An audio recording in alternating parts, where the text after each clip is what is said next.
Ito yung transient na tinuluyan namin. Ano, napakagandang nagbabantay.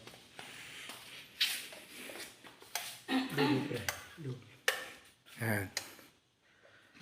Ito yung mga kwarto, may 3 kwarto. Dito, pang-4, 5, 6, 7. I-flex muna natin yung kitchen. I'm very organized. Flex na natin yung CR. Meron silang 3. Yan. Bango pa dito, yan, 3. Ito CR din. Kaya hindi kayo mag-aagawan sa Yan, ito yung pinaka shower room. 2 to.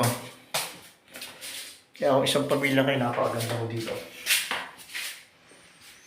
Ito, another shower room.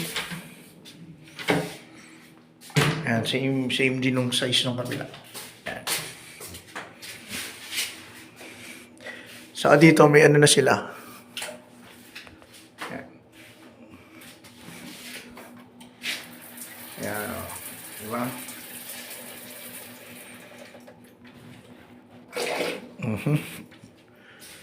Saka yung huling-huling CR. Yan. Ang ganda ko dito. Napakalinis. Yan yung pinaka niya. Tapos yung kwarto. Tingnan natin yung kwarto na napunta natin. Ito yung mga maliliit na kwarto, pang single. Pero yung sa amin binigay pang double, pang family size. Tingnan natin doon sa isang kwarto. Yan, may rep po kayo dito. May sala set.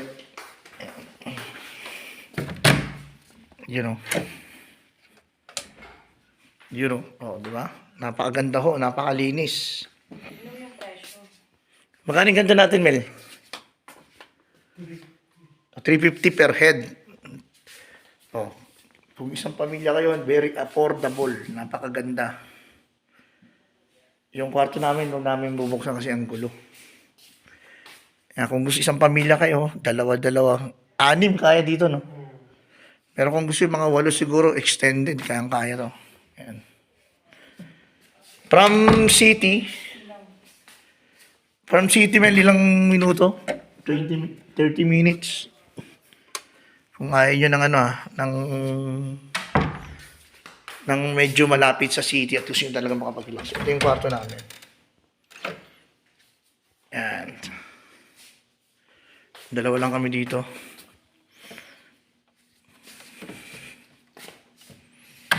Ito yung place niya, napakaganda po. At may kalabaw. Ayan, balikan natin may gas ka na rin, kitchen, may laundry room. Ayan, kasi may mga kwarto na single bed yan. Pasyalan nyo lang ho. Anong location nito, mate? Sablan Benguet. Ayan, Sablan Benguet. Yan. Iwan na lang namin yung number sa inyo. Okay. Day, kaway ka. You know.